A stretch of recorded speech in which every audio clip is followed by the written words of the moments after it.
Hatep and Ma'ad, that means I'm bringing you truth. Welcome if it's your first time here. I'm Sanet M'as Neferka Heteru, aka Nef. And if you're returning back, welcome back. I know it's been a while since I did an energy reading, but I'm glad to be back.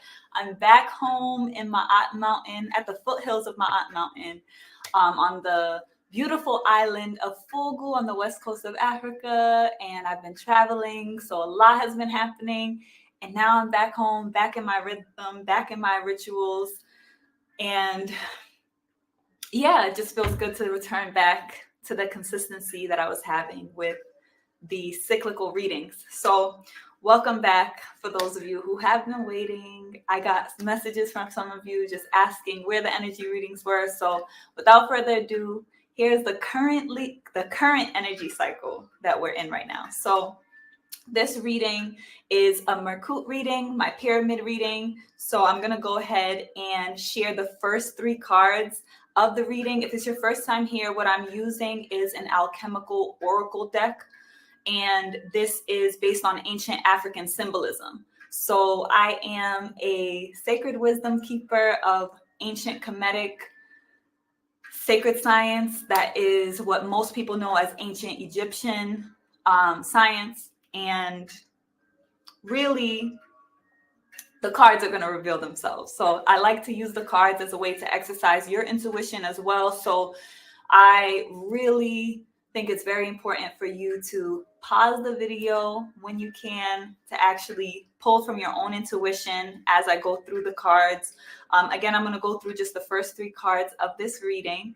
If you are a member of the Tehuti Ma'at Militia, then you will get the full reading in our monthly report. So for those of you who don't know, Tehuti Ma'at is our umbrella institution, and it is a revolutionary instrument that focuses on developing revolutionary institutions in the areas of healing, art, and education. And we are a cooperative, so we do a lot of community service work. And if you want more information, I'll actually go ahead and put on the screen here.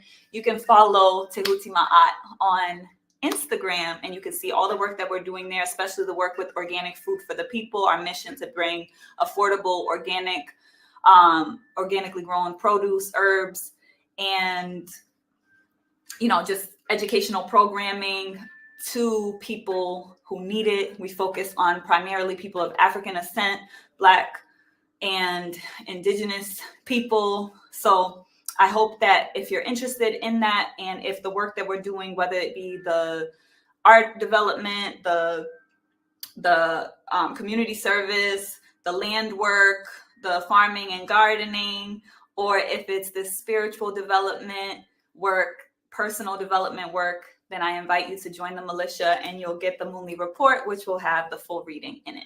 Okay. If you want to join, you can join Tehuti Ma'at at that, and all the links are going to be in the description as well, right? But if you go to tehutimaat.org, you can go to our about page. You can read all about our institution and just what exactly it is that we do to get clarity on that. We also have Tehuti Ma'at Academy, which is where we do our online courses, and that's our educational platform online.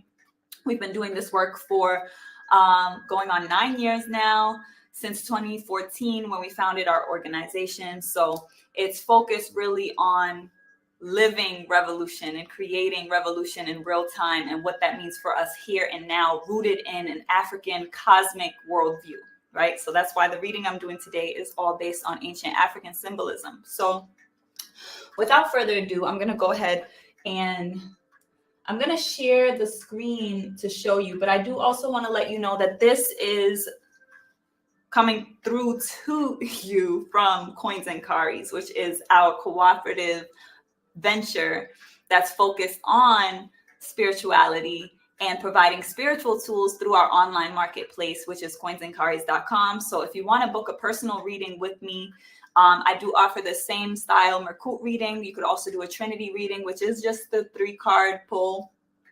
If you are looking for any type of guidance, really, it's really for me to use this as an opportunity to really support you and develop your intuitive inclination, right? Because a lot of people turn to readings because they're looking outside of themselves for confirmation, for support. And really, you have everything that you need inside of you. So I really want to reinforce that. And if you give me the opportunity, I would love to do a personal reading for you. So you can get more information about that at coinsandcaris.com, as well as some of the other services and the spiritual tools and goods that are available there from the entire scope of the militia and those who are contributing to the shop. So without further ado, I'm going to go ahead and show you the cards. So I'm going to show you the entire reading so that you get a sense of the energy for the entire reading. And because the message that's coming through is really about the entire reading, I'm going to go ahead and just show you the full reading, even though I'm only going to elaborate on the first 3 cards. So I'm just going to show it to you here.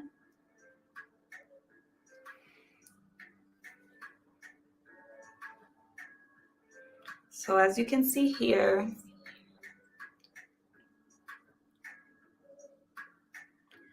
this is the full reading. So the way that the reading is set up for this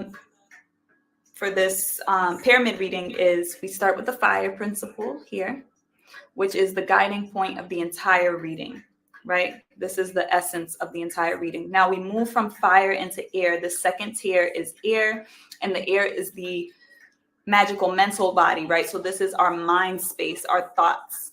Then it moves us into the water, which is the emotional body, the ka. And then we move into the earth, which is the physical material reality, and how the energy basically comes down through the various dimensions to manifest in the physical world. So usually this is the part that, gets real clear in terms of how we can implement through our decisions ways that we synchronize with the energy that's here in support of our growth and development. So essentially, we're going to focus on these top 3 cards here. Okay. And I'll just show you the cards as I speak to them. Now, the reading itself is really about rebirth and how we're leaving behind a lot of very powerful karmic lessons that we've had to learn. Okay, so the challenges that we've had. So it's interesting that these 2 cards were in reverse, but you can see essentially, even with this red card here, right, just energetically, it's already showing kind of the strife that was on the other side that we've now moved past so that we can open our heart, right? But with wisdom from everything that we just learned. So we're going to see how this ancient wisdom is going to guide us.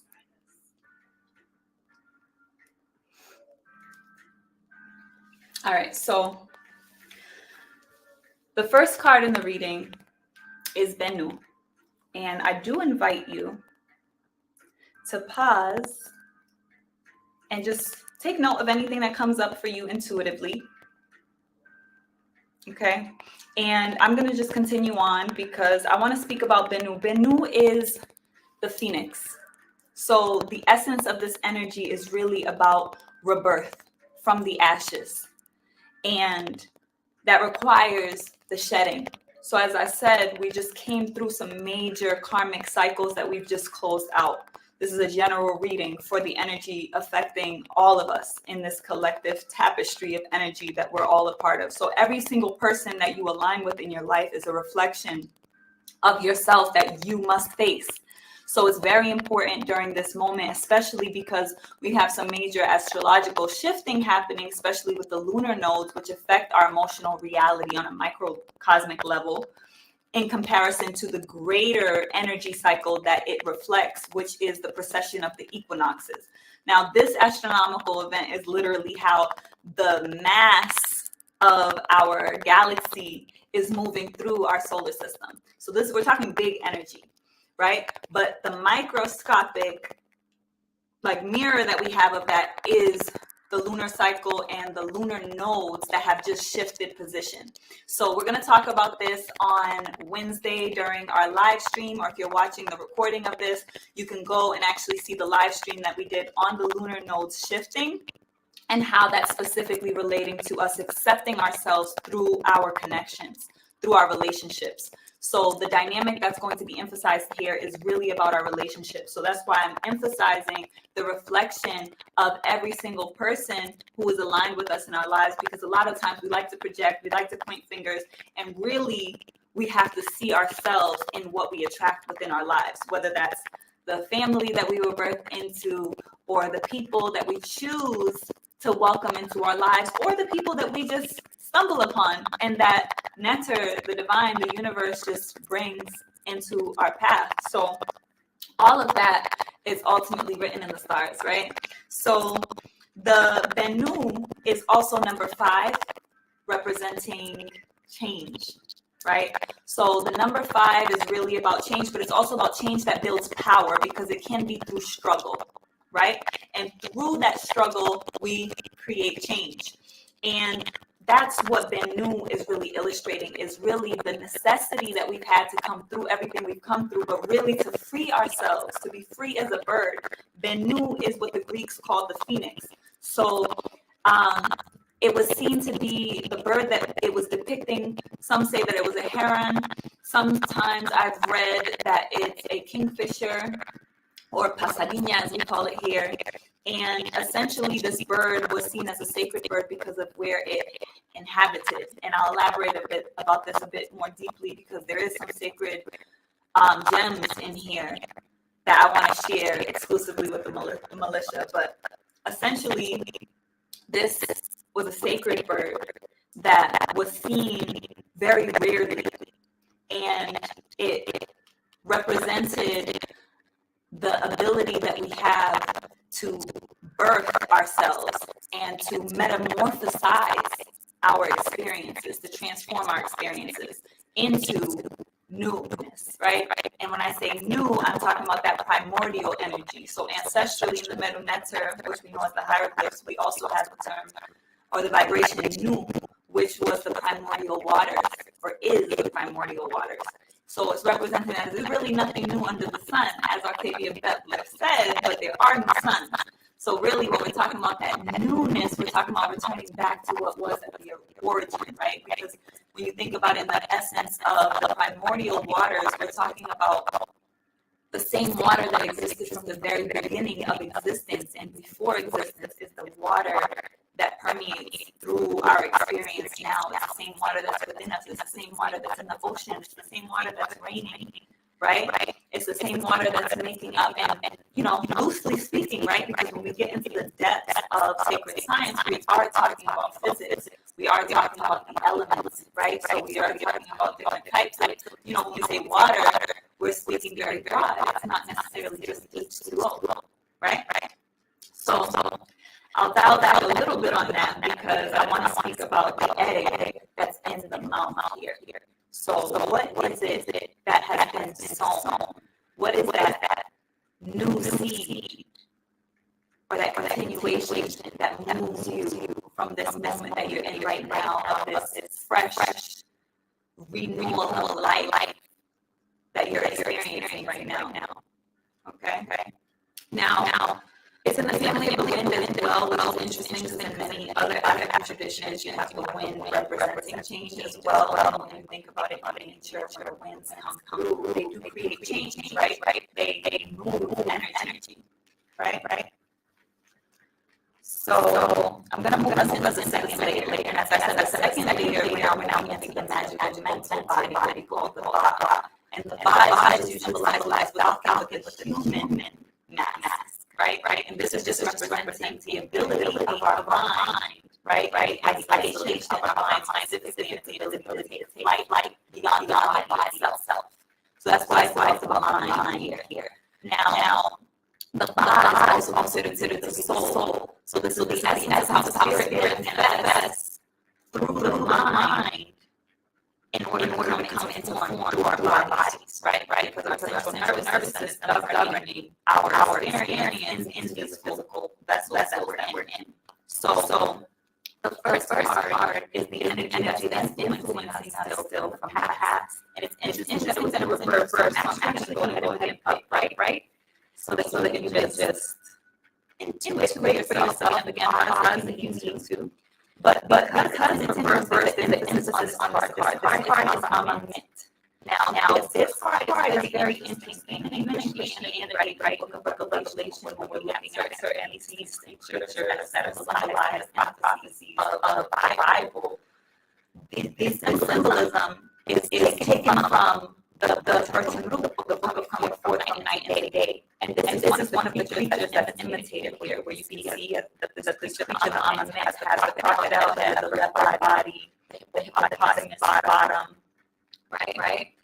Now, this creature was considered to be the devourer of our heart. You can see there's also 3 baboons up top here, each symbolizing something. I'll elaborate on some of these things in the extended reading.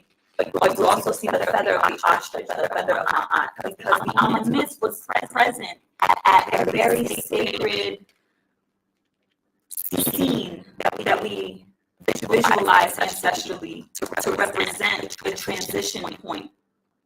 Right. So when the person died, or at the end of each day, right, any transition point, you see this judgment scene, the weighing of the heart, where the heart is weighed with the feather of Ma'at, which is an ostrich feather.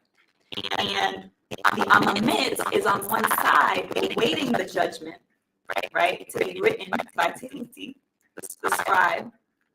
And when the judgment was written, if the heart was heavier than the feather, then the Amamit would devour the heart.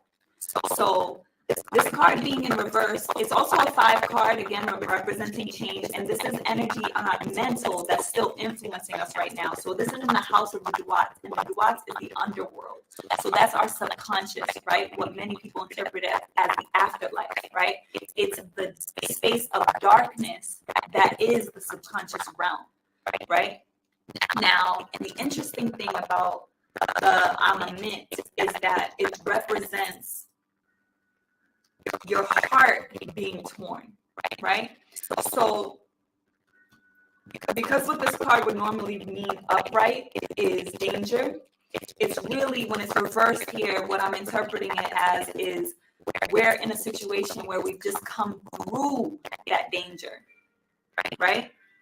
And now everything that we just experienced and went through, right, when our integrity was being tried, when we needed the courage to overcome the adversity that we were facing, that's still influencing our mind. Now, it's still influencing our mind because it still needs to guide us to move forward with our heart. Because the judgment and how you feel, how your heart feels, is really a matter of the choices and decisions that you've made, right? Because Ma'at is the African version of karma in the Sanskrit, right? In the Hindu tradition.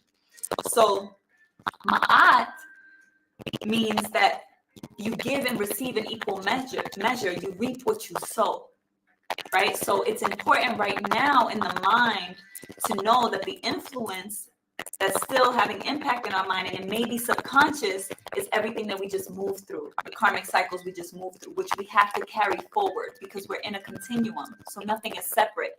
So everything that was is influencing what is now, and the choices we make now are creating our future. So it's important for us to use that to drive us forward so we move forward with the lessons that we've learned, right? Because the next card here is Mut.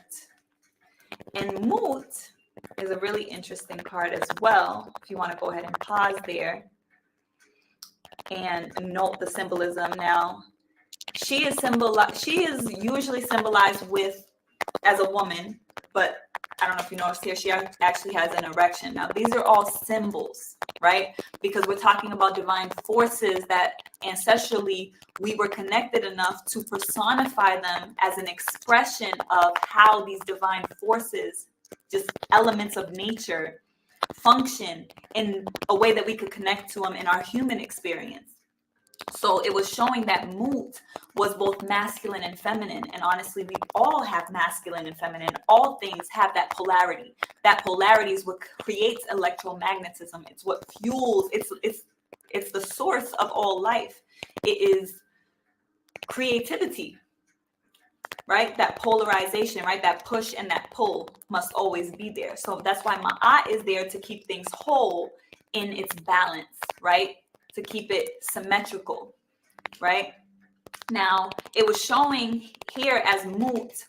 Mut is the mother element. It's the energy of the mother. And it was symbolized by the vulture, because the vulture, if you know anything about the nature of the vulture, or if you don't know, I highly recommend that you watch like a documentary or something on vultures, because they're really, really fascinating creatures.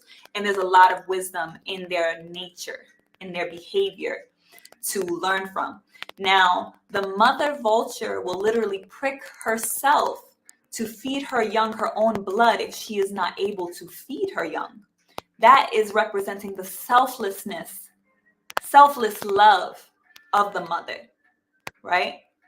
So that's what this card actually represents. Now, obviously, this is an open-hearted energy, right? Because we're talking about the mother, we're talking about nurturing energy. We're talking about, she's also wearing the double crown, as I mentioned. So that means she's uniting both the higher and the lower self, just like she's uniting both the masculine and the feminine to create life, because she represents gestation. So we're talking about that period between the inception, the conceptualization, and the actual birth, that gestation period. So that's the space that we're in right now. And it's very interesting that this is aligning in this moment, that the reading is being recorded, because in a few days, Heteru, which is Venus, but ancestrally is Heteru, the energy of magnetism and love and beauty, is going retrograde. And as it stations retrograde, this energy sphere that we know as Venus, as it stations retrograde and we experience this optical illusion where that planet seems to be moving backwards, it provides us an opportunity to really evaluate this energy within us, right? Because it's in Sekhmet, the lioness energy, which is Leo in the Greek zodiac. So again, if you're interested in knowing these ancient translations, we're going to be launching our course as an extension of Navigating Eternity, which is our energy management course that fundamentally orients you into cosmic cycles of time and our ancestral orientation, aligning with the sun and the solar cycles. So that's the foundation course. But we're doing an extension, which is going to be the Kemetic zodiac, because once we align ourselves with the natural cycles and systems, we can now explore beyond that and look at how our movement within our solar system influences our life and how we can continue to align ourselves with that knowledge.